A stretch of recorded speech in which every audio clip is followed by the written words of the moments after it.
I'm Luke Paglia. I'm the COO.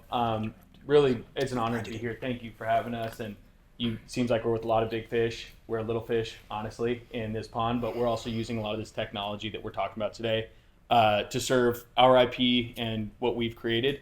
As Colin was saying, we did start the studio about 5 years ago. Wanted to be the fastest animation studio, be an IP factory, get our own IP out there in our own way. Again, that was right before COVID hit, and we had to kind of reshuffle and rethink things as the world was kind of reshuffling and rethinking things as well. Um, what makes us unique? Okay, that's a good slide. Well, I mean, definitely, as everybody, I'm sure you guys all feel the same way. The team you put together makes you unique for sure. That's definitely an easy one, but also the fact that RIP has a lot of the Pixar blood that Colin's talking about. We did take that step into the Web3 world where, of course, everybody I'm sure here heard so much about NFTs when that bubble hit. And I'm sure everybody's heard a ton about, tokens and everything as that's come and gone as well. But we really see it as the tech play and the underlying technology that can be incorporated from the NFTs, from the tokens, from the actual ability to get your IP out there in a different way. For us, we went through the NFT route to get us into gaming and to enter into the Web3 space. It's probably worth mentioning that up to now we've put no money into advertising. It's entirely grassroots. That's what kind of built the studio. Discord. I never used Discord before we launched our NFT, and we had a very enthusiastic, organized moderator, and we would just start putting images up with the community, completely transparent. We were the only doxed team. Someone said, yeah, everyone else is doing this secretly, and there's a lot of scams. Like 99% of the stuff is pretty scammy, as you know. And we said, let's do it right. Let's be the gold standard of this, because we do believe in this. We do believe in blockchain technology, whether it's popular or in season or out of season. The ability to store stuff that you own on an unbreakable chain until quantum computing gets its act together. But right now it's an unbreakable chain.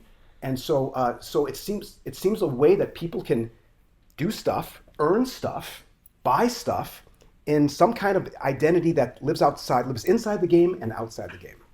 So we're also bearing the lead a little bit. So I want to be aware of where we are, and we're not pitching to or talking to a bunch of Web3 degens and whatnot.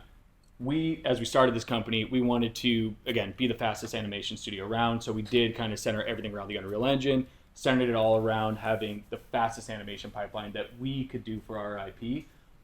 With that, we started, creating a whole bunch of content using our mocap stage, doing real-time animation with our animated characters. It gave us the ability to create hundreds and hundreds of clips of animated content to pump out for our projects, for our game. We use that same pipeline for, as Colin was saying, for Coldplay and a couple other people that we worked with along, our journey.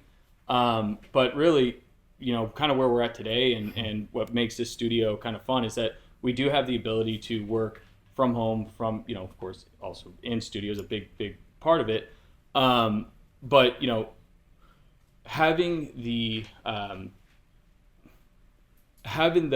tech that we've created from like day one and being able to push that through to our game and get it out to our people gives us, at least in the Web3 world and in the gaming world, kind of a bit of an above average leverage. So it's pretty fun to be able to create new things and get it out there in a different way.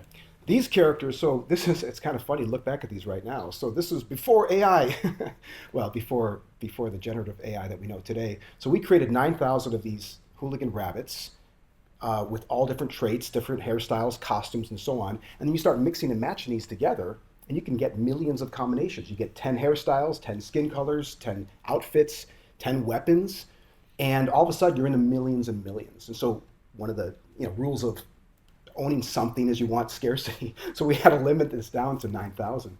And so this is all before we were really using AI. Since then, we use it every day, Midjourney and Udio. We use a lot of these tools to just create our content. We have the luxury, I know you may be talking to some very large studios here, and